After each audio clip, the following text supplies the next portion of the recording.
कि जब हम अनपढ़ थे तो हम गांव में रहते थे। जब हम अनपढ़ थे तो हम गांव में रहते थे।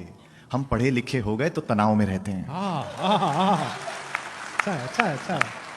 जब हम अनपढ़ थे तो हम गांव में तो रहते अंधेरे में रहते थे। बिजली नहीं होती थी उस वक्त, महसूस करेगा अगली पंक्ति पर। जब हम अनपढ़ थे तो अंधेरे में रहते थे। हम पढ़े लिखे हो गए तो लोगों को अंधेरे में रखने लग गए। जब हम अनपढ़ थे तो अपनों के लिए जीते थे, परिवार ही सब कुछ होता था। जब हम अनपढ़ थे तो अपनों के लिए जीते थे। हम पढ़े लिखे हो गए तो अब बस सपनों के लिए जीते हैं।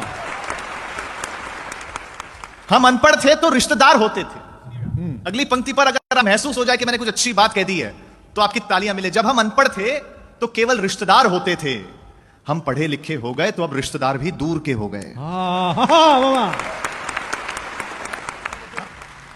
जब हम अनपढ़ थे तो पैसा घर के एक मुखिया के पास होता था और सब सुखी होते थे। हम पढ़े लिखे हो गए तो आज पैसा सबके पास है लेकिन सुखी। जब हम अनपढ़ थे तो परिवार ही बैंक बैलेंस हुआ करता था। हम पढ़े लिखे हो गए तो बैंक बैलेंस के चक्कर में परिवार का बैलेंस ही खो गया। हाँ। देखिए, अनपढ़ों ने हमें दिया बहुत कुछ है, लिया कुछ भी नहीं है। आपका ध्यान चाहता हूं, अनपढ़ों ने हमें दिया बहुत कुछ है, लिया कुछ भी नहीं है।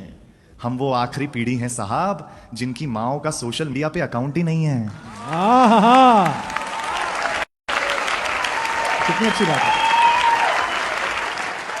अंतिम दो पंक्तियां कह करके आपसे विदा चाहता हूं। आपको लगे अगर रोहित शर्मा ने अच्छी ओपनिंग कर दी हो तो मुझे तालियों से विदा कर देना। कि जहां हर इंसान भोला है, मन का सच्चा है, दिल साफ है। जहां हर इंसान भोला है, मन का सच्चा है, ऐ शहर तुझसे तो मेरे अनपढ़ों का गांव ही अच्छा है। बहुत बहुत धन्यवाद।